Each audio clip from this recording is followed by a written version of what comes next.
Have you ever sat in a pediatric ICU room and watched as a child has suffered and died from a vaccine-preventable disease? Right now, I would just like to talk to you about how important it is to vaccinate your children.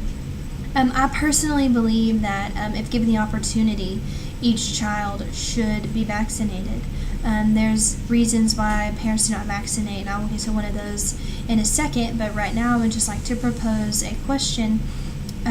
Do you think that when you vaccinate your child, does it only affect your child, or does it have an effect on the people around your child? And the answer is it does have an effect on the people around your child, brothers and sisters, loved ones, family members. And the biggest effect it has on a certain group is the people who are unvaccinated. It keeps the disease levels at bay, and it lowers them so that your child and people who are unvaccinated are less likely to catch those diseases. And so that's why it affects, not just your child, but it affects multiple people around your child. Now that we have talked about why vaccines are important, I would really like to discuss a reason why parents do not vaccinate their children. And one of the reasons is because they aren't afraid of the diseases. They haven't seen the diseases firsthand, so they don't know how polio can paralyze a child, and they haven't seen a child choke to death and die from diphtheria, and they haven't seen brain damage from the measles.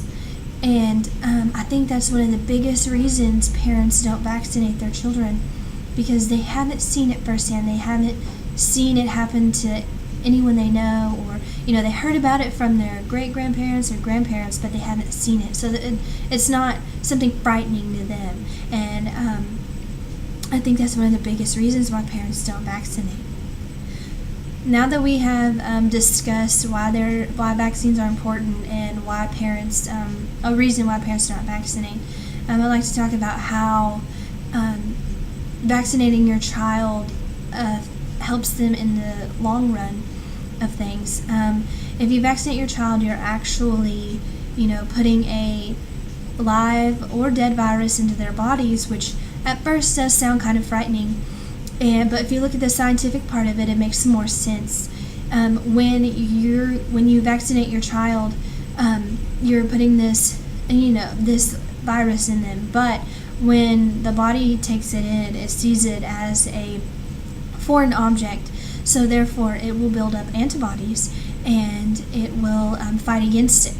So if your child does contract, chickenpox or measles, mumps, rubella, or polio, things such as that, your child's body will fight against it and have a better chance of fighting against it than having their not vaccinated bodies fight against it. I think that the debate against, vaccinations should be stopped. When we have children suffering and dying from these diseases that can be prevented with a vaccine, I think we need to take a step back and look and ask ourselves, are we helping our children, or are we setting them up for failure? I think we need to come together and eradicate these diseases so that, we can stop having so many children just suffer and die from all these horrible diseases.